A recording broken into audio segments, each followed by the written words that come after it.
Welcome into the Paul Farrington Show, our Week 13 prediction show. An exhausted crew. Jack Weinberger, Robert Ziggy Ziegler, and Zach Bloomquist, the best producer in the game, are all with us. You know, it took a little while. It took a bit to get these guys out for this episode. Me showing up was probably plus 650. It's unbelievable that this episode happened. Please remember to like, comment, and subscribe to our channel. We just reached 2,000 subscribers. We did it. And that's what got me here. We can wrap it up. We can wrap up the podcast, you know, and we did what we set out to do, and here we are. Just kidding. We are hungry for more here. But Jack, you were down at Auburn. Before we get into the show, we have a really fun prediction show with game picks, all the usual in our preview shows. A little college football too in this one because the playoff is right around the corner. That's why I showed up. That's why I showed up. But you were down at Auburn for, I would say, probably the most heartbreaking game of the college football season. Like Notre Dame, Ohio State was bad, but I think yours was actually worse with Auburn, Alabama. Yeah, it was. First of all, I want to say it was totally surreal. I mean, I've been to a million college football games, good atmospheres. You've been to Auburn before? I've been to Auburn before, yes. This fourth quarter, pretty much the entire fourth quarter, when swag surfing came on, it got dark. They had a light show. Auburn was going to win the game. Was the best atmosphere I've ever been a part of in my life. And I was sitting in the third row, like first level, standing room, right on the sideline. And I look over and I say to my buddy's uncle, on the 4th and 30, I'm like, how do we storm? Do we go over the bushes or around and out? And he's like, Jack, not yet. Really? He said that? He said, it's the Iron Bowl. And then, oh, shut up, Ziggy. You said it's over. Cap hit. You said cap but it was. You know, it reminded me of a much more, a bigger version of when the Jesse James Steelers Patriots game, when the crowd was going so wild and so excited to immediate heartbreak, and it was just unbelievable. Students were crying leaving the stadium. It was a great game, but a terrible ending. I wanted to rush the field and see Auburn win the game, but you got greedy. You wanted 2 field storms during the year. I did. And then I was bombarded with texts the second that game ended. If I had like 50 it's funny text that messages. You're not even an Auburn fan, and you were getting like tons of text yeah, messages. Yeah, that was funny. My dad looked over at me and he goes like, "Man, you saw ND Ohio State, Paul, had your heart ripped out. Final play of the game." Jack had. I was like, no. I was like, Jack doesn't care about Auburn. Well, I had dough on the money line. But wait, where were you sitting for the? So you're on the first row. Were you in the end, near the end zone where the touchdown was? I was completed? 10 yards from the touchdown was caught. Yeah. Oh, so he was right in front of you. And I knew the second Milroe threw the ball that it was being caught. It was just one-on-one, right? Oh no! It was a perfect throw. He set his feet. He got it off. It was beautiful. People aren't acknowledging enough that throw. Because it went to the back of the end zone. That was like a 45-yard throw from Milroe. Yeah, it was fantastic. It was unbelievable. But no, it was a great experience. Ziggy saying cap hit. Oh. Drank the sorrows away. People talk to me about curses in sports, and sometimes I just don't believe it. You know, Tennessee at the Swamp, I've come to believe that's a curse. The Iron Bowl is another one of those games where it doesn't matter what year they're having, right? Auburn can be 0-11. The Iron Bowl is going to be a close game. Well, that's what's crazy is you're talking about students crying after. You know, Auburn, their record's not good. They're not. They're not ranked. It's just that's how much the one game means. I've never truly understood it because Notre Dame doesn't have a rival like our friend Will, big Oklahoma State fan. He says he would lose every game on the schedule but beat Oklahoma. I don't get that, but that's sort of the Iron Bowl feel, especially too for the seniors. It's their last game. The overall experience, like if they had won that game, they're storming the field. The scene at night is going to be unbelievable. You roll Toomer's corner, but they just were. They were denied a memory for the rest of their lives. They were denied and given a different one by Jalen Milroe making the throw of the century. It's worse to lose like that than to lose 35-10. Do you think that this was because you've been to a lot of college football games? If you had to rank from 3 to 1 the loudest stadiums you've ever heard. Where I'm assuming this one's gonna be 1, but what's your 3 to 1? The fourth quarter of this game was 1, or 3 to 1. Sorry, 3 to 1. 3 is South Carolina when they hosted Alabama and beat them when Bama had Julio Jones. 2 was the Virginia Tech Sandman entrance against you guys, against you guys. Remember the score of that one? I do. I sure do. And then one was probably the fourth quarter when the swag surfing came on to start the fourth. Wow. At Auburn. At Auburn. Yeah. Sheesh. But no, it was a great time. Drank the pain away Saturday night. And now you don't care. Now on to the next. And now on to the the next. But it's still cool. When you leave those sorts of games, even though they're heartbreaking, you do walk out with, you're miserable. And I also asked, wow, that game was crazy. My buddy's aunt who we stay with, huge, like the biggest Auburn fans you'll ever meet. I'm like, would you rather go 7-5, but beat Alabama, or go 11-1 and then play in the playoffs? She goes, oh, beat Alabama. Yeah. And I'm like that is insane. I can't relate to that. No, it's crazy. But yeah, it was devastating. You do have an appreciation for the game you just saw, though. There's like a weird. They're probably heartbroken, but at first I was like, dang, that would have been so fun if they had won this game. But I appreciated that's one of the best games of the year of like the past 5 years. I appreciated the game itself as well. Crazy. Okay, why don't we get into our game look aheads here? We'll start with the Broncos and the Texans. That's the game that I'm going to choose for this one. A massive game in Houston. We have the hottest team in the NFL in the Broncos versus one of the hottest quarterbacks in the NFL in CJ Stroud. Sure is. A fan favorite. Sure is. He sure is. He sure is. A fan favorite here on the Paul Farrington Show. We love CJ Stroud. We love him a lot here. So when you look at the playoff rankings right now, the standings, we talked about this last week when you weren't here, Jack. The current wild cards are the Steelers at the 5, the Browns at the 6, and the Colts at the 7. I actually think that the Texans, Broncos, and Bills are all three of them are better than the 3 wild card teams at this point in time. It's just, with the schedules we've had this year, the Steelers find ways to win. Browns, great defense. That's just not the way it is at the moment. The Texans and Broncos sit as the 8 and 9. Both are 6 and 5. The winner of this game should feel pretty good about where they stand. Loser, you look at it and say, okay, it's an uphill battle here the rest of the season. I'm leaning the Texans. I know everyone's been picking against the Broncos and they keep winning every week, but in Houston, Stroud's been so good. Tank Dell is emerging even more. Nico Collins had a big week last week. I like Houston in this one, but where do you guys come down? Initial thoughts? Yeah, it's so funny that you bring that up because I remember texting you the other day about how funny it was that this Steelers team is 7 and 4. It's unbelievable. It's the most ridiculous thing in the world. I mean, Houston beat them by 30. I was impressed with the way that Denver walloped Cleveland the way they did. I kind of liked them in that game, but I was surprised how they beat them down. And it's tough to pick against a team who seems like they've turned things around completely. But it seems like a spot to me where Houston right now is probably a little bit better of a football team with a quarterback I probably trust a little bit more. You're playing the game in Houston. They're off a loss. A big loss. So I'd probably take Houston close at home in this spot over Denver. How about you, Ziggy?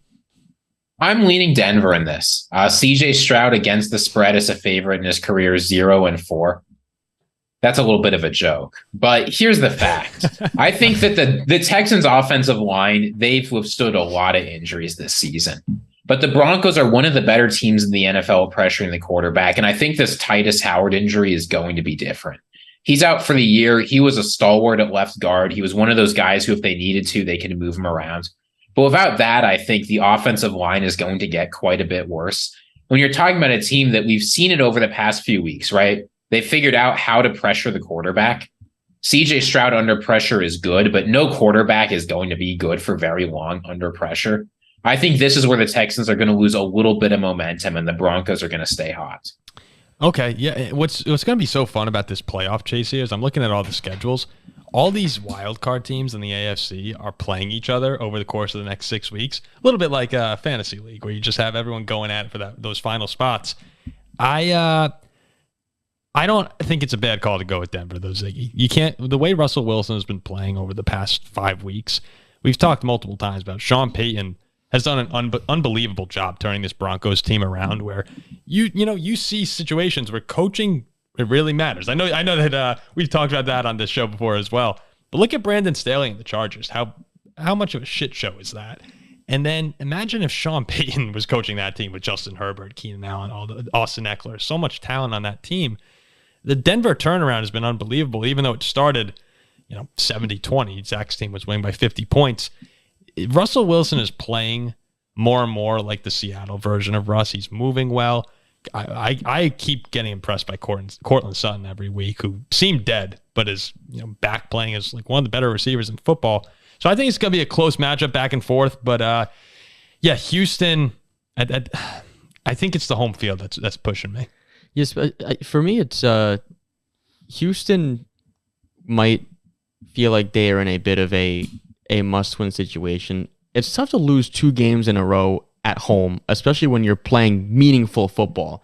And good football, too. Yeah, good football, meaningful football. You lost a divisional game at home by 3 points. Another chance on your home field against another AFC playoff caliber opponent.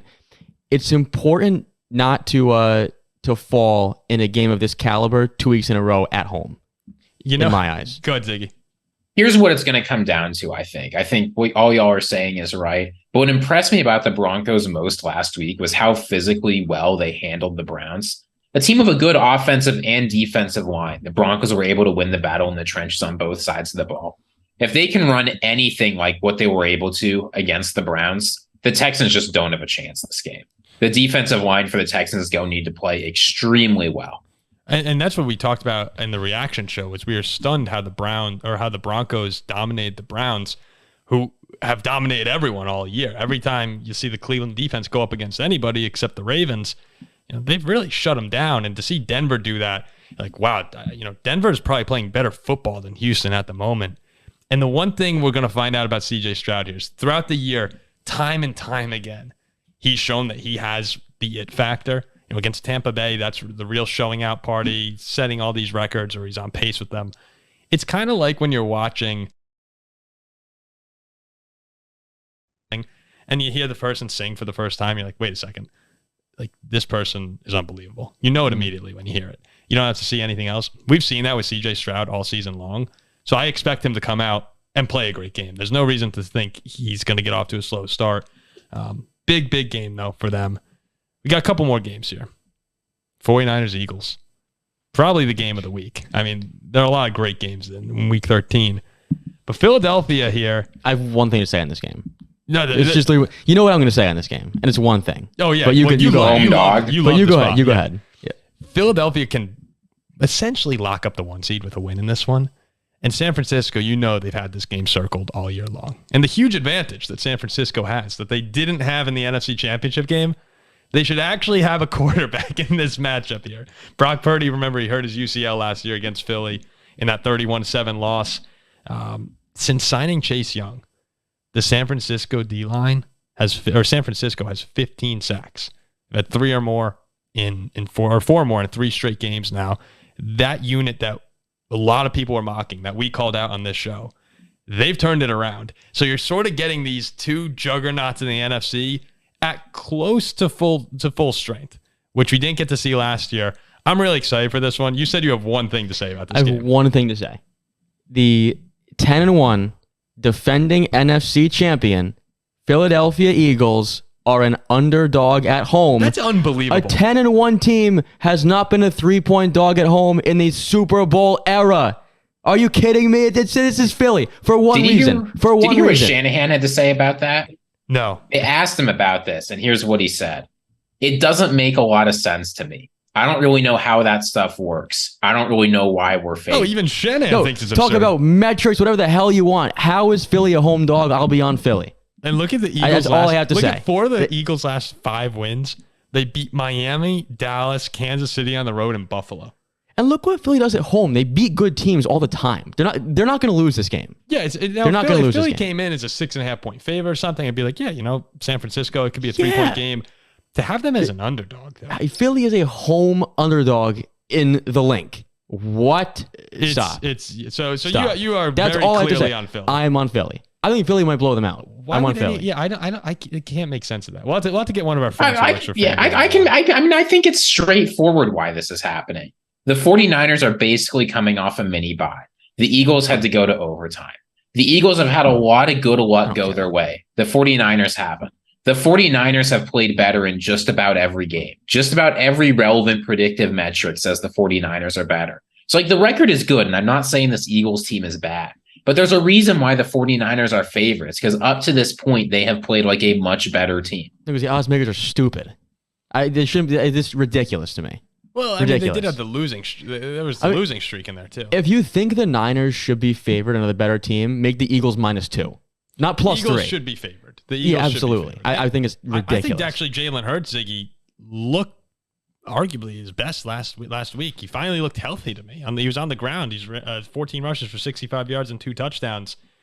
It doesn't really make sense. Like, when you explain it like that, you can sort of find your way into it. But Philadelphia's just been winning every single week. I mean, I said before, a team who's 10-1 has never been a home underdog up to 3 points in the Super Bowl era.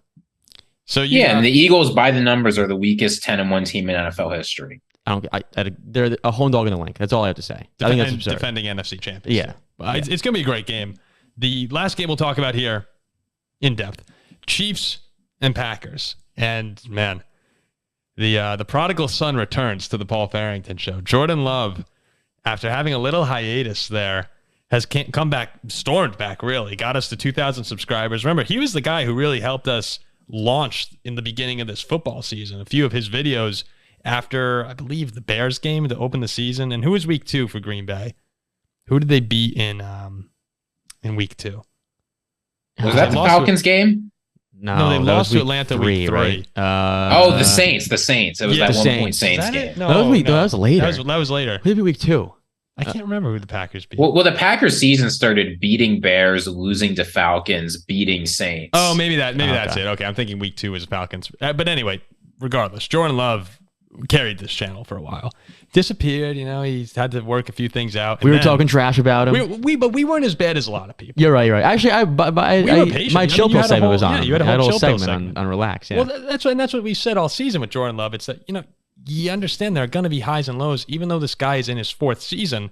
He's in his 1st year as a starter. And we're in a time now in the NFL where really, or just, I guess, all of life, where everyone wants everyone to perform immediately. If you're not performing to the standard that has to be met by week 2, week 3, it's like, okay, we might have to look somewhere else this year. And that's just not how it works. Some quarterbacks take a little bit of time to get used to game speed. And Jordan Love's had his ups and downs, but over the past 3-4 weeks, he's been red hot. And the Lions here, I found this really interesting. Detroit has played man-to-man 24.3% of the time this year on dropbacks. Against Jordan Love, they really challenged him and the Packers receivers, who have also underperformed most of the year. They ran man-to-man 51.9% of the time. That's straight up saying beat us. Like, you go and beat us, make it work. And he did. He scorched them, probably the best game of his career. So Packers fans, all of a sudden now, they're the 8 seed out of nowhere. The Vikings are floundering. The Seahawks are screwed. Like, this Packer team might go to the playoffs. I mean, he looked like a quality NFL quarterback, especially on the road. Better than quality. Much better than quality. Yeah, good. To do it on the road too, in Detroit. I woke up Thanksgiving morning, a little bit hungover. Yeah, Thanksgiving afternoon. Kind of out of it. I opened up some of my appetizers and I threw this game on. I'm like, wait a minute, is Jordan Love back? Is he the man? Is he gonna carry this channel once again? And he did. I was impressed with what I saw. I really was. I think Green Bay can win a couple playoff games if he plays like that. I mean, the Packers have the locker room quote, right? At the beginning of the season, a reporter asked Andy Reid what he thought of Jordan Love, because Jordan Love had started his only career game against the Chiefs. And Andy Reid's response was, "Who's that?" I'm trying to remember who Jordan Love is. And then afterwards, they remind him that he was the starting quarterback for the Green Bay Packers. He said, "Oh, yeah, from what I remember, I thought he was okay." Man, do you actually think you have to imagine Andy Reid actually forgot who Jordan Love was? I know, but that doesn't matter, right? What matters is he put up the quote of him saying, how can he not know who Jordan Love is? I'm telling you, this is the week where if they can get it done on their home field. Oh no, that's what I was getting to. If they get it done on their home field in Lambeau, Sunday Night Football, Packers fans will be like, "Well, okay, we might have got our guy here." When this is where you wonder, because Jordan Love, consistency has been his issue this year. And the past 4 games as a whole have been probably the 4 best games of his career, or at least 3 of the 4 best. That's exactly what Packers fans want. Yeah, so you're going to play at home in cold weather with a little bit of sleet, one of the best defenses in the NFL, right? 3rd in yards allowed, 4th in points allowed. If Jordan Love can put up a good performance, my confidence in him goes up quite a bit, because now you're talking about a 5-game sample size where he's looked pretty good. And it's very important, too. You just brought this up, Paul, that he's playing. We've said this throughout the show that week by week, just develop, get better, get better. It's very important that he is now playing much improved football as the season has gone on. I'd rather that than see him start off super hot and then tank. He's starting to look very, very solid week after week now. Well, it's a little similar to Justin Fields here, where there's more pressure. Fields is probably not going to be the Bears quarterback next season, but these next 6 games, Jordan Love is auditioning to be the Packers quarterback for next season, to have real faith. Green Bay will probably stick with them, but your remaining schedule after this is you got the Giants, the Buccaneers, the Panthers, the Vikings, and then I believe you end with Chicago. Yeah. That is not that bad. And when you're sitting at 5-6 here, listen to what Seattle has. Seattle, who you're a game behind, goes to Dallas, goes to San Francisco, hosts Philadelphia, goes to Tennessee, hosts the Steelers, and goes to Arizona. I mean, they're dead. Like, goodbye. See you later, Seattle. Gino, DK, Pete, all you, like, they're done. Green Bay, the Rams are there too. I think Green Bay actually is in a spot where they're probably going to get the 7th seed. Yeah, I would take Green Bay over Seattle right now. Easily. And the Vikings are, they got their own issues. So between the Vikings, Packers, and Rams, my picks at the moment are probably Green Bay and Minnesota. But that's unfathomable from where we were 4 weeks ago. Yeah, I mean, to talk about the Packers, the Texans, and the Broncos now the way we are is pretty crazy after the start of the season. The last 3 night games at Lambeau, including this one, so it would be Packers, Chiefs. Were the other 2 both Lions? Is there another at Lambeau night game that you can think of? Lions destroyed them. And the Lions broke their hearts last year, last game of the season. Yeah. I think those are the last 2 night games at Lambeau. So last time Packers fans have been in that stadium in a primetime setting, they've sort of had their hearts ripped out. I mean, it's gonna be cold. It's gonna be loud. It's gonna be cold and it's gonna be loud. This is the most excited the Packers fans have been since week 3. Yeah, or really maybe a long time. I mean, this is gonna be a great chance for the Packers to prove their worth here.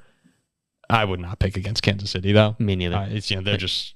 They seem to make it happen when they need to. I'm gonna take the Chiefs in this game, but it'll be fun. Like Lambeau Field, Sunday Night Football. It doesn't really get better than that, especially around Christmas time too. Oh yeah, yeah. So, and thank you to the Packers fans also who have been watching and commenting. We got some really nice comments from Packers fans recently. Yeah, I was honored to see that. It's crazy. For a bunch of Vikings fans, 2 Vikings fans, it warms our hearts. It really does. Yeah.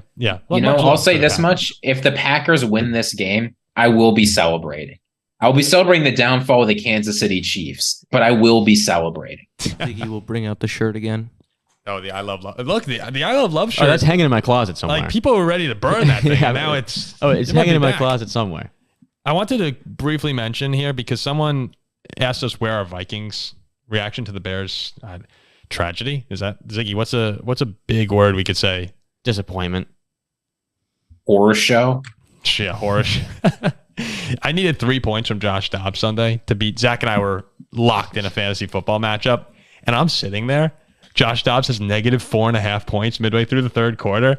And I looked over at my dad and I was just going, what is happening here? Like, this is the only reason that this is happening is because I need 3 points, right? It took until that touchdown at the very end of the game for me to be able to conquer Mount Zach. Narrow him out a little bit. It's an insane 3-point. One of the most disappointing Viking games that I have seen. And look, there's so many disappointing Viking games. You know how much we could fill up this wall writing individual games the Vikings have been disappointing in. That was one of the worst of the past 5 to 10 years.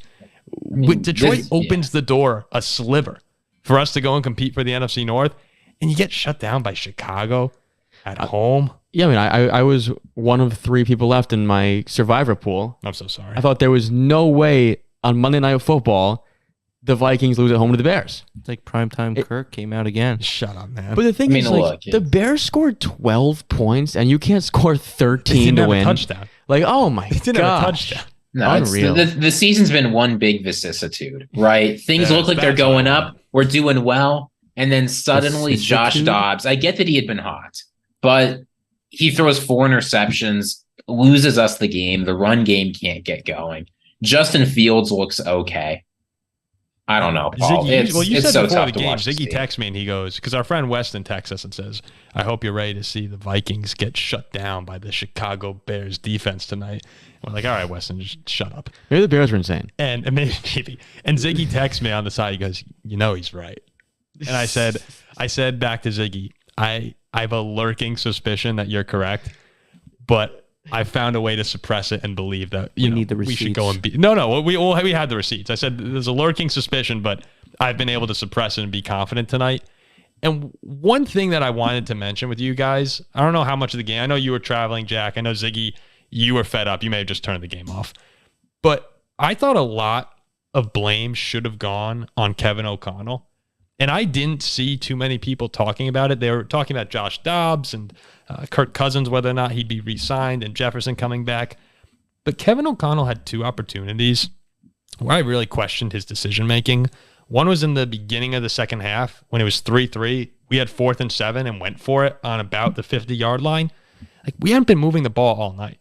Why are you not just punting that thing and making the Bears drive down the field? I think Chicago got 1 or 2 first downs, kicks a field goal. And in a game like that, it makes the difference. And the other one was late in the game. The Bears fumbled on 2 of their final 3 possessions. We recovered on the 45-yard line with 3.5 minutes left.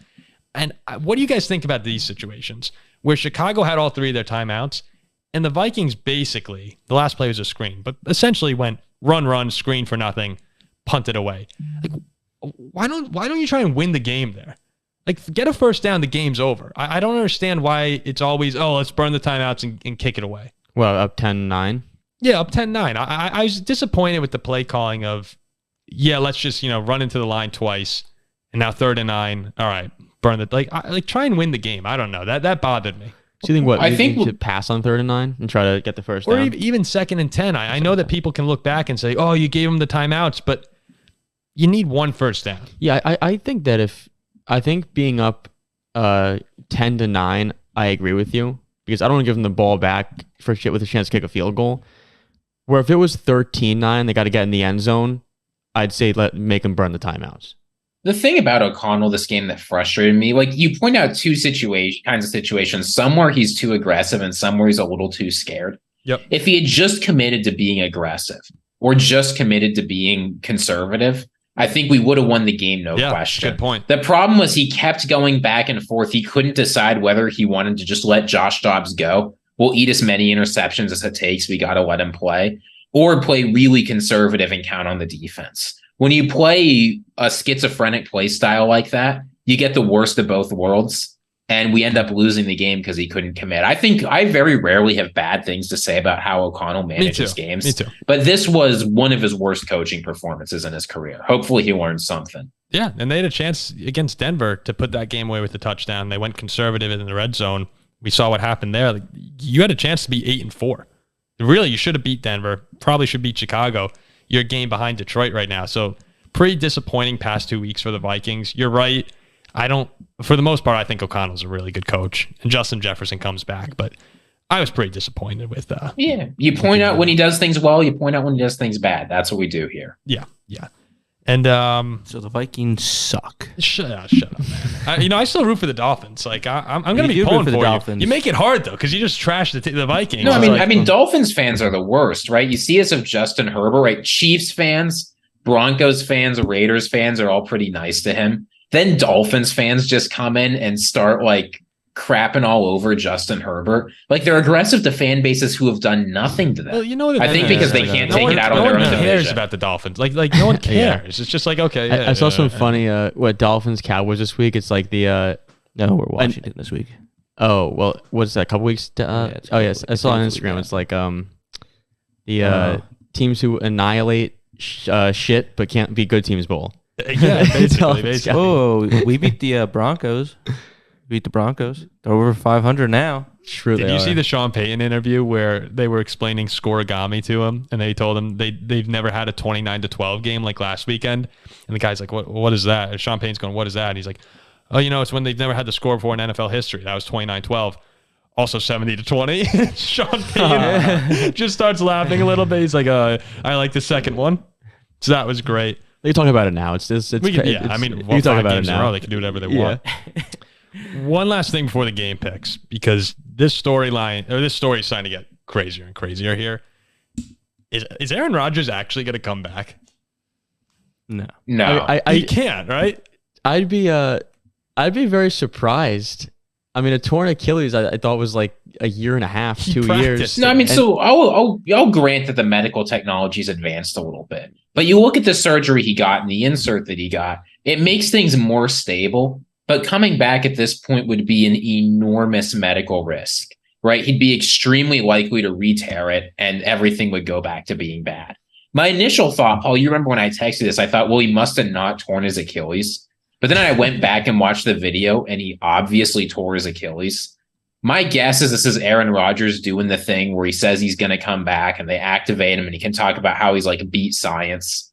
But then ultimately, the fact is Aaron Rodgers is not going to play on this torn Achilles. It's just not going to happen. Why not just sit out the rest of the year and come back next year and play? Because he needs attention. That's what you should do. I think it's dumb to come back and play. Well, here's where we're at right now. It's been 11 weeks since he had the surgery, and right now he's cleared for, quote, functional football activity, but not contact. And the Jets activated the 21-day window to bring him back from injured reserve. That period expires on December 20th, 4 days before they play the Commanders. That's the game on Christmas Eve that he's hoping to play in. Like Aaron Rodgers, though, turns 40 on Saturday. And it's been 3.5 months. No one in NFL history has come back from an Achilles before, I think, 5 months at this point. It's been 79 days. Was it Cam Akers? Did Cam Akers set that? Yeah, and remember how Cam Akers looked? Yeah, I started him in the fantasy playoffs. It was an idiotic decision from me. But, Rodgers is saying that he's going to weigh it on where the Jets stand and how he's feeling, which obviously how he's feeling should take precedent there. I think even if the Jets, if they're out of playoff contention and Rodgers is trying to do this to prove everyone wrong, I think it has to be the first time where the Jets really put their foot down and say, absolutely not. Yeah, of course. If the Jets are out of contention, it doesn't make much sense to me. But the problem is, Aaron Rodgers, in many ways, he's the most powerful man in the Jets organization right now. No, they do everything that he wants. Nathaniel Hackett is there because of him. Randall Cobb is on the team. There's so many things that they have done just to make him happy. If he's like, I want to come back and prove people wrong. If I'm Robert Saleh, Woody Johnson, whoever it is, I'm looking at him saying, absolutely not. Like go back to California and get ready for next year. If he comes back and tries to prove people wrong, there's a decent chance that he is not playing next year either. And that's a horrendous scenario. Yeah. If he comes back and tries to prove people wrong, Jonathan Allen and Montez Sweat are going to form a betting pool on who can tear Rodgers' Achilles again first. Aaron Rodgers, the football player, is unbelievable. He is phenomenal. But the decision maker when it comes to the team and maybe his body in this situation, that's where it's like, all right, none of these situations with personnel have worked out so far. And a large part of that, to be fair, has to do with Aaron Rodgers being there. The Jets' season was flushed down the toilet the second he was injured. They were never going to compete. But for this one time, Aaron, you got to just let this go. He won't play. I don't think he's going to play. Yeah, he might. I don't think he will. With the whole season, we've said no. But this is the first time where I'm looking at the situation saying, oh, there's a chance. Yeah, I was surprised when I saw that. No, but if they lose this week, he's not playing. One final question I have for you guys on the Jets. Do you think that even if they had went out and traded for another quarterback at the start of the season, which I think we all agreed in the moment they had to do. No one here trusted Zach Wilson. Like Kirk or something like that. Let's say, oh, you know what? I wasn't even thinking. I was thinking like going for more of a Dobbs kind of a guy. But yeah, if they had went and got Kirk. I mean, here's the thing. Here's what we've seen all season from the Jets, right? Aaron Rodgers was brought in to mask the fact that they had systematic weaknesses at every position on offense. Right, the offensive line was not good. They've got one playable wide receiver. The running backs, they've got one decent running back. Dalvin Cook was supposed to be useful, and he asked for a trade week 2. Like, the fact is, you need an all-world quarterback to make this offense look good. And no one they could get, not even Kirk Cousins, is the kind of all-world quarterback that can elevate a broken offense. So the fact is, no matter what, the second he went down, it was done. I think that if maybe they could have made the playoffs. I think this is not unreasonable. Them going on a Super Bowl run or really making noise in the playoff was finished. I agree with that. Yeah. I mean, you said, Ziggy, that Aaron Rodgers getting hurt may have saved a lot of people their jobs this year. Yeah, we're finally starting to see that the team has been criminally mismanaged and that giving Aaron Rodgers everything he wanted may not have been a good idea. But with Rodgers hurt, right now Douglas and Saleh can try and spin it and say, look, we had a good plan, but it's not our fault Aaron Rodgers suffered a freak injury. Set aside the fact that he almost certainly would have within a month because of how many times he was getting hit. He was not our fault. Pressured on all 3 or 4 of his dropbacks. Yeah, it was the 4th play of the season. What were we supposed to do? So Jets fans had better hope that Woody Johnson can see past that. I think we might be getting another year with Douglas and Saleh. All right, let's get into our game picks here. Quick ad read. We love ad reads on the show, and you should check out our friends over at Sharps. Sharps securely links to your favorite sports books like BetMGM, Caesars, and FanDuel, so you can post your favorite verified bets and betting content. Sharps makes it easy to separate hot bettors from the squares. You see a bet you like? All you have to do is click it, Jack. Hell yeah. Boom. It'll open in your corresponding sportsbook. Click the link in the description below. Use our referral code PRFV414 to join the Sharps community today. And remember, link up your sportsbook. That's referral code PRFV414. That's my initials. PRF right there. Oh, funny enough. Funny enough. Yeah. The college basketball betting. What a hot day we've had today. It's getting hot. You can follow along the we are good at college basketball. My uncle's here. This is not going to be happy about that, by the way. Yeah. Well, that's not me. That's not me. No, I've been out of it last few days, but I'm back now. I was away. You off need the recovery. app. I was off the app, recovery. but I'm back now. I didn't realize the games were going on. Wait. What? Betting or Hinge? Betting. Oh, okay. I've actually been off Hinge. Hinge is off-season content for us anyway, isn't it? I don't like Hinge. Actually, I don't know. Some people are saying we should talk more about it because now this is when everyone's listening. May as well get this content out there. Yeah. It's an advertisement, really. This show is an advertisement for us. I like download Hinge, re-download, or delete, download. Isn't Hinge the app that you say is meant to be deleted? Like, isn't that the slogan? No, it is. Yeah, but it's not meant to be deleted because you're angry. It's meant to be deleted because you. No, I just think sometimes it's stupid. Jack gets fed up. It just throws his phone against the wall. Reload, delete. Ziggy is currently in the process of building the greatest Hinge profile of all time. We've talked about it at the beginning. Yeah, and now he's going to be quiet. No, I've got 3 Infinity Stones. I just got to get 2 more, and then dude, in like March when we have really nothing to talk about in early March. Ziggy's going to come out here. The problem is I'm making the Hinge profile, I'm making it a little bit worse. Because if I made it perfect, it wouldn't be off-season content. Match in like 2 hours. It's over. All right. He's playing fair. I took a fire picture this week when I was hiking. I see. That might be top of my profile when I re-download. Yeah, no one wants to watch fantastic. this. I mean, that's a great Isn't that a great picture? This is off-season content. It's a great picture, but here's what I'll say is, like, you're not a hiker. Well, you're not a hiker. But who knows that? No, I know. I'm just saying. Who knows that? I can see. Can't you see Jack? It's like one thing I love to do, and it'll be like, I love the outdoors. I love exploring and unseen. I'm an explorer. I like Taylor Swift. yeah. I love my couch. Unreal. All right, let's do some game picks. I like the Sharps app. But yeah, we all love this. We all love the Sharps app. All right, you got this, Zach? What? We have no music? No, the 3-up is all broken. Oh, the 3-up is broken. Looks like we're going to the... Well, stay with us, and you'll be the voice of God? Yeah, I'll be the voice of God today. The voice of God. Oh, the 3-up is broken. That's sad. All right. 3-up works for me. What? Did it? Yeah, I was moving. No one else was moving, but I was. Oh, yeah. No, sadness. Well, you know what? The 3-up knows who's important. This is our call for help. Like, we need someone. Please. Producers, sponsors, Please. Whoa. What happened to the best producer? No, you're executive producer. We need some PAs and stuff. You're right. You can oversee them. Currently, I'm the PA. You can oversee them. All right, we got the music, though. Is that working? What kind of a question is that? Thank God. All right. Week 13, Seattle. Ziggy's yawning making me tired. Seattle at Dallas. Dallas a 9-point favorite at home. I like the Cowboys to win and cover. They blow everybody they play at home. Dallas. I was yawning because there's not much to say about this game. Cowboys all day. Cowboys all day. I also have the Cowboys. This is Wolfpack. the start of a dangerously bad run for Seattle. Their season ends starting or with this dangerously unbelievable square pick by the gang. Chargers at Patriots. The Chargers are a 6-point favorite. Oh, the battle of the freaking teams that I hate to pick. But you can't pick the Pats. I think they're truly horrendous. I'll go with the Chargers.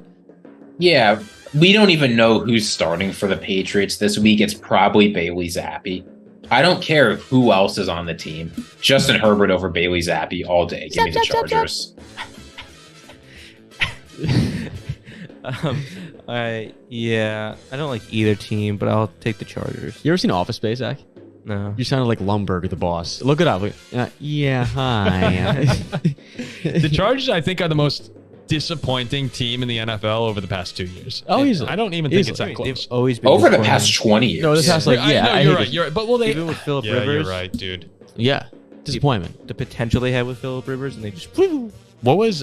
Where'd they go last year? Oh my gosh, the year before that they lost to the Raiders, right? Yeah. Yeah. Oh my gosh, yeah. So I had to go way further back. Yeah, the Chargers. It's absurd. They're gonna win and cover this game, but what an absolute mess over there in Los Angeles. The Cardinals at the Steelers. Pittsburgh a 5.5-point favorite, but Kyler Murray's playing. Well, Pittsburgh wins 13-9, fails to cover. I'll say this. I actually think that the Steelers are going to cover. I have not been happy with how this Cardinals team is. They got relax, man. They got rocked by the Rams. We don't cover 5-point spreads. That's just favorites. You guys are covering the 5-point spread. I want to roll with my my birds all day. They've been your team all year.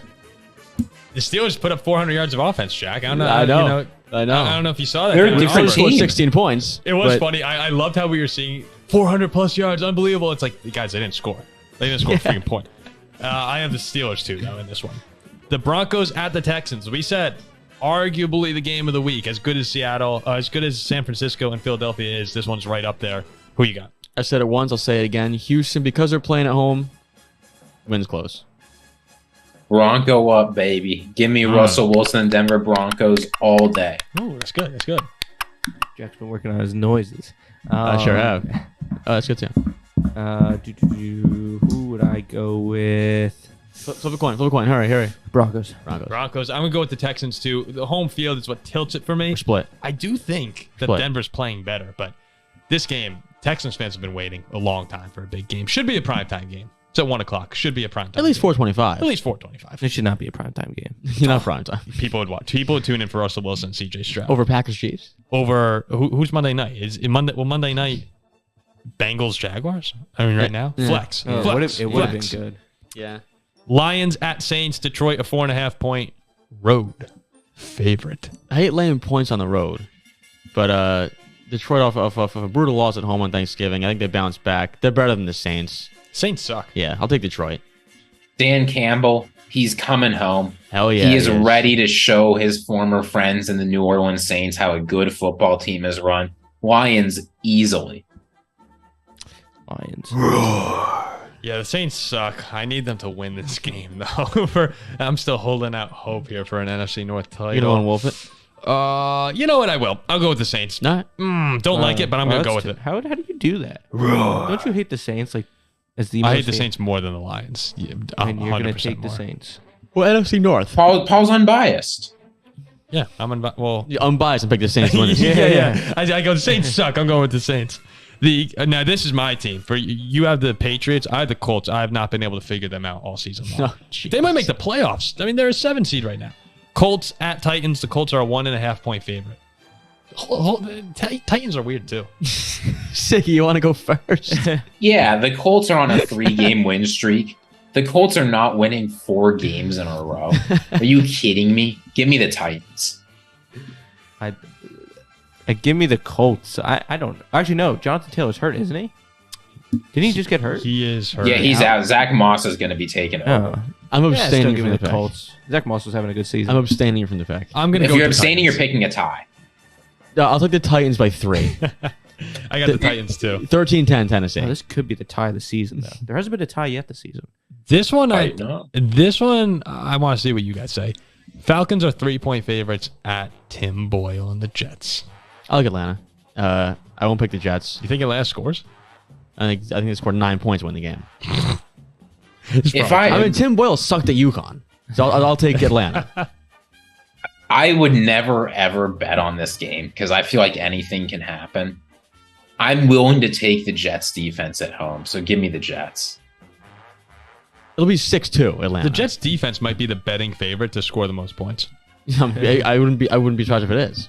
I'm gonna take Atlanta, even though the Jets are basically out of any contention, but I don't like the Jets. I want to take Atlanta. I'm going to take Atlanta, but I don't have a lot of faith in that offense. I just had a super, super good meal in the Atlanta airport yesterday, so I'll take the Falcons. They had a huge win last week against New Orleans, but the Jets defense is really opportunistic. Yeah, Wow, lone we wolf really there. like zoomed over Jack saying what he just said. He said he had a great. What did he say? A great breakfast? No, I had a great meal in the ATL airport yesterday, so I'll take the Falcons to win this game. Oh yeah. I mean that just shouldn't surprise anyone from this show. That's an NFL cap. Have you ever heard the cap? That would be the least convoluted cap. Although, dude, I kid you not. You know, on Monday night, I was watching the Vikings game at a sports bar in Auburn. I had Skol vodka, and the Vikings lost. And the Vikings lost the game. Well, the Vikings are the only team in the NFL that does that. Yeah. Any other? If you have like an Arrowhead, if you see an Arrowhead or something, Chiefs are going to win by They were 30. pouring out vodka, Sprite, and his Skol. I'm like, you're joking. Yeah, that would have been the cap. Yeah. Dolphins 9.5-point favorites at the Commanders. Oh, that's a pretty lofty spread. Dolphins win. Dolphins win, but Commanders cover. The Dolphins offense knows how to blow up against bad teams. The Dolphins are going to go into Washington and rock the Commanders. Give me the Dolphins to cover. People don't say that enough. Rock someone. I thought you meant blow up, like look bad. That's what I thought you were getting at it. No, they blow up. They make the defenses look bad. Yeah, they blow up the defense. Direct object. Obviously, I'm gonna go with the Commanders. I mean, come on. Yeah, right. The Dolphins. I have Miami too, and I think they cover. Carolina at Tampa Bay. The Bucks are a 5.5-point favorite. Bucks. Who's the Panthers quarterback? Bryce Young? Yeah. The Bucks. Everything is falling apart in Carolina. You've got the interim coach firing coordinators. I will not pick the Panthers for the rest of the season. Give me the Bucks. Coach Welcome aboard. Welcome. No, I mean, can you imagine you promote an interim coach and he starts firing people? How bad do things have to be? I said week 1. I'll pick the Panthers this year. Well, I'm gonna take. Wait, didn't the Panthers GM say that they wanted Stroud? The owner. The owner came out and said we were gonna take they've lost faith in Bryce Young. What a so go ahead, Ziggy. He came out and he said we were gonna take Stroud because we thought that number 1 was gonna be Bryce, right? Yeah. I'll say this much about David Tepper, right? He's got to feel like the world's biggest loser right now because he made his billions, right? Betting on companies to be bailed out by the U.S. government in the 2008 financial crisis. He thought he was really, really smart. Imagine how these billionaire hedge fund owners must feel when they enter a genuine zero-sum game like the NFL and are just garbage. And they have no idea what they're doing. I have a feeling deep down, I hope this makes them realize that they actually just don't have any competence. They got lucky once, made their billions, and now they're moving on with their life. So I hope things continue to go bad. And as long as David Tepper keeps screwing around, they will. Wow. I did not expect that shot at David Tepper like that. The 49ers are 2.5-point favorites at the Philadelphia Eagles. This is a lock of all locks. A home dog in the link, enough. The Eagles. I think the Eagles blow them out. FTTB. Give me the 49ers. Let me go over the Eagles, please. Eagles. Yeah, Eagles. I thought that was a 49er spot for Zach. I did too. The scream 49ers. Yeah, Debo. Oh, yo, you're Debo. What about Debo? I do have Debo. Debo's been playing nice. He's been playing nice. I got the Eagles too. So Ziggy, another lone wolf for Ziggy. A lone wolf favorite? Lone wolf favorite. The Browns are getting 3.5 points against the Rams. Kyron Williams. Big for my fantasy team that he's back. Yeah. I didn't know he was back, but I'll be starting him this week. I think I plugged him into the lineup. I don't like Cleveland, so I'll take the Rams. I think there's a good chance Joe Flacco starts this game. They named him QB2. It seems likely to me he's going to move up. I do not predict Joe Flacco. He's been taking the snaps because DTR is in concussion protocol. Joe Flacco will not win another game in the NFL. Give me the Rams. Give me Flack Daddy all day. Zach is, I love Zach banking on Joe Flacco starting. It's the Cleveland quarterback situation is a mess. We said the second Deshaun Watson got hurt, that sort of ended their season, just like the Jets with Rodgers and the Vikings with Cousins to a degree. I have the Rams. Stafford looked awesome last week. The Chiefs -6 at the Packers. Sunday Night Football. I want to pick Green Bay so freaking bad. No, you really don't. No, I do. I really do. I think this game's close. But the Chiefs win by like 4 in the end. So the Packers cover, but the Chiefs win. Chiefs offense figures it out. Packers go home crying. This is going to be like 34-17 Chiefs. Yeah, thank you. It's a double-digit win for the Chiefs here. No, 20-16. 20-16. You think? Okay. Bengals at Jaguars. Jaguars 8.5-point favorites. The Bengals are abysmal right now. Jags at home. Yeah, well, this Jaguars team, it's pretty good. I think we're going to get good Trevor Lawrence. Give me the Jags. Yeah, Trevor Lawrence, Browning. It's a hard one. I think Browning, I'm going to go Trevor Lawrence. Yeah. I also have the Jaguars. It's really a testament to the Vikings that they were able to survive the quarterback injury better than anyone else in the league. Yeah. Except maybe the Colts. The Colts are right there too. But without Joe Burrow, it's a disaster in Cincinnati. It's a shame. They're my Super Bowl pick. It's not a shame. They're my Super Bowl pick. They would have been mine too, actually. Oh, all right. Wow, perfect timing. Can I just share a fun fact real quick? Because I just want to point out how ridiculous it is that Joe Flacco is being picked to win a game. So Joe Flacco's most recent win, everyone knows, it was when the Jets went to the Browns with that crazy comeback in 2022, right? You know what Joe Flacco's second most recent win was? I truly cannot remember the last time Joe Flacco. Let me guess. Some win in Heinz Field against the Steelers. The Denver Broncos hosted the Tennessee Titans on October 13th, 2019. I was going to say Joe Flacco threw for 170 yards, 0 touchdowns, 1 interception, 4 sacks. Well, Cleveland's a dog, his second most recent win was that targeted at me? Yeah. Crazy. I love it. Did you guys see the Spotify Wrapped today? Did you see yours? I'm an Apple Music guy. I don't have Spotify. I don't listen to Spotify. So I'm the only person here. That's unbelievable. I Apple Music. Do you guys know I was blown away by one of my top 5 songs of the year? Yeah, you said the Tarzan? Blown away. Yeah. I had Fast Car. All of my top 5 songs I could not believe. I had Fast Car by Luke Combs, number 1, which I had. I enjoyed the song. Yeah, I can't see you being like a fan of Fast Car. No, I love the song. Oh, apparently I really love the song. I love the song, but I thought I played it a decent amount. Number 2 is Death by a Thousand Cuts by Taylor Swift, which that's arguably my favorite one throughout this year. I mean, I guess it was. Then I had a She's So Mean by Matchbox 20. I was on a Matchbox 20 that's kick. a good song. I like that. Well, I was on a kick of that after... She's So Mean. Yeah, that one, yeah. Matchbox 20 is good. After Push in the Barbie movie, I discovered some more Matchbox 20. Gone, Gone, Gone. I have no clue what that song is. You know that. For you. Oh, yeah. Man, I play that one a lot, too. And then number 5 was Son of Man from Tarzan. and my jaw hit the floor when I saw that. You have like a 7-year-old sister or something? I don't know. I listened to the song occasionally. I had a 3-day stretch where I played it on loop at the gym. And I guess that got the job done. Wait. At the gym, you were playing this song on loop. Dude, I don't want to hear it. Everyone's got their songs. Everyone has their own songs at the gym. Yeah, that's crazy. But it's not like I was working out for 7 hours. Like I was at the gym Is that devious? I think that's devious. That's devious.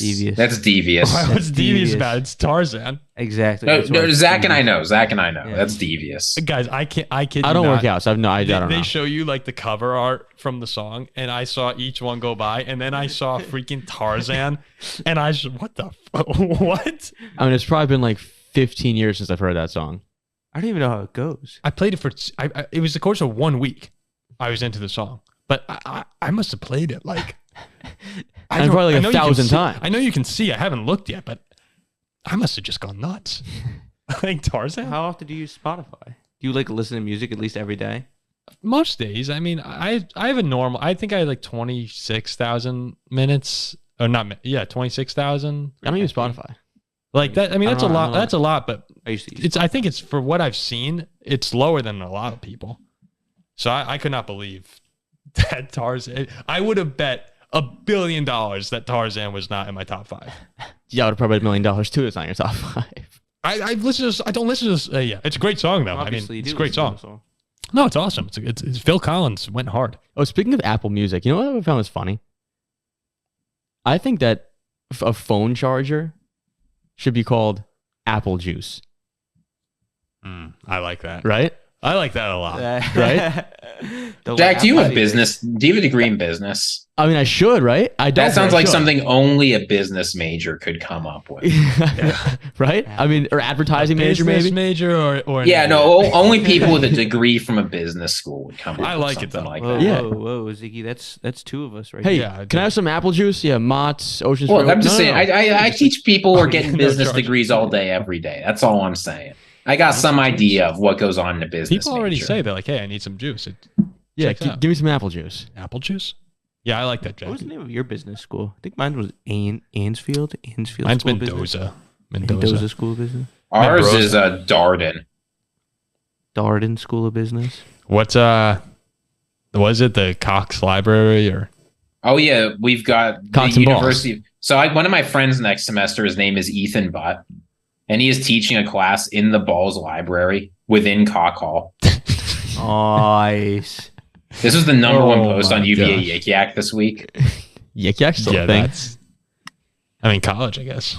Yeah. Yeah, right. it's time to wrap this up. Let's wrap this up. I do want to real quick before we end this stuff. Bro, it was just real quick. No. I wanted to talk for a second about the college football playoff. I mean, I was gonna say real quick, Ryan Shazier is cheating on his wife. Briefly. No, 5 minutes. no. I No, 5 minutes. No. I gotta present. 3. Zach, cap us at 9:56. Yeah. Okay. I need cap us at to get this 9:56. out here because I also have a take on this. Right now, the rankings: Georgia 1, Michigan 2, Washington 3, Florida State 4, Oregon 5, Ohio State 6, Texas 7, Alabama 8. Those are like the Dun teams. dun dun It's dun awesome. dun It's dun awesome, dun isn't it? dun. So Put for 12 teams.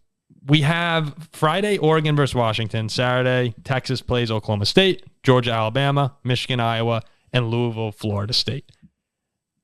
In this scenario right now, where Florida State wins, okay, number 4 seed wins, Michigan wins, the 2, Michigan's in.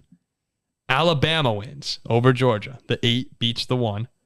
Oregon wins, the 5 beats the 3, they beat Washington, and Texas wins, the 7 wins. Like, who gets in that situation? It starts off here. Michigan, we can all agree, in, right? Michigan's 1. Oregon will be in. Yeah, your Oregon's in. Oregon will be in. Alabama? My 4 would be Michigan, Florida State, Alabama, and Oregon. I'm going to be honest. You knock out Georgia. Knock out Georgia. I don't think the committee's going to take Florida State. Florida State is up there. I understand why they're ranked, but at a certain point, their interest is in putting together the best games. Oh, I Jordan completely Travis, agree. there's a 0% chance he's going to be healthy. I They're completely not agree going to with you. bring You can't- without Jordan Travis. Florida State's not good. They're just not going to bring him. They're just not. It's an undefeated Power 5 champion. It doesn't matter. No. It does. Every single undefeated Power 5 champ has been in the playoffs in the last 9 How years. many of them have had their I don't carrying care. the team star quarterback But get injured? you can't like my thought is with you, Ziggy. Florida State, regardless, win or loss against Louisville, should be out. I disagree. It's not they deserve to go, but they're not picking teams based on who deserves to go. They're picking teams based on who has the best chance of winning the game. Like The once Florida It's State's not gonna Florida get State. once Jordan Travis got hurt, they were never going to be one of the top 4 teams in the country. They're going Like to you the playoffs. can't trot out what Tate. What's his name? Roadmaker. You I don't can't trot care. out Tate Road. I don't care. Georgia's out. Florida State's in. It's Michigan. I'd rather have Ohio State in than It's Florida Michigan, Bama, Florida State, and Oregon. That's the 4. State. Okay, so that's what you would have in that situation, Ziggy. Who would you have? I'm taking Texas? Bama. I'm taking Georgia. I'm taking Oregon. I'm taking Washington. Washington, Wait. no shot. Wait, Michigan. Michigan has to be in. Michigan doesn't deserve to go. They okay. cheated. okay. I'm taking the 4 teams I think deserve to go the best. In the event that happened, that scenario that we explained, Oregon also would avenge their only loss. Oregon has to Like be. picking up a top 4 win. Yeah, like No, Oregon should go. There's Oregon no will go. question. I would but- have. Oh no. I would have Oregon in. I would have Michigan in. I think you have to put in Alabama. Yes. No, you have to. Yeah, undefeated, one loss. Well, yes. Texas fans are going to come out and say we beat Alabama. That was week 2. It doesn't matter. Wham, a baby. That's what they're going to say. Exactly. And then to me, it comes down to Ohio State's out. I would have Florida State out personally. Washington's out. It's. Would you have Texas or Georgia in that last spot? And if I were you, if Florida State's out, I'm putting in Georgia over Texas. I think they'll put in Georgia. I think you would have it be Michigan 1, then you would have Oregon 2, Alabama 3, and Georgia 4. That's the way it's going to be tough for them no matter what. This is the first time in the history of the 4-team playoff that they've had in the penultimate week all 4, the top 4 teams undefeated. So it's just no matter what happens, I think quarterback situation makes everything a million times harder. There's legitimately 9 teams, including Ohio State, who could win the national championship this year, who are good enough to do that. And it's too bad we're getting 12 teams next year. The 9? Yeah, I go. Well, sorry, top 8. Yeah, top eight. Oh, Notre Dame. Well, where's Ohio State right now? Where are they ranked? Ohio State's 6. I would sooner, if we were power ranking the likelihood for these teams to get in, for me, I would put Florida State last. I think Florida State is out. I disagree. I think they're in. But what do you think this? Don't you think they get who? If Georgia Not wins, necessarily. If Georgia wins, wouldn't Florida State be the least likely team out of all of those, in your opinion, to win that game? I think that Florida State being undefeated Power 5 champ gets into the playoff. I don't care about Jordan Travis. We'll wrap this up. Okay. And bye Georgia. Bye Georgia. Yeah, Bama win. Yeah. All right, we'll wrap this up. Thanks again for listening to the Week 13 preview show on the Paul Farrington Show. We ask you to like, comment, subscribe, tell a friend. Thanks again for helping us get to 2,000 subscribers. Crazy. And we'll see you with a Week 13 reaction. See ya.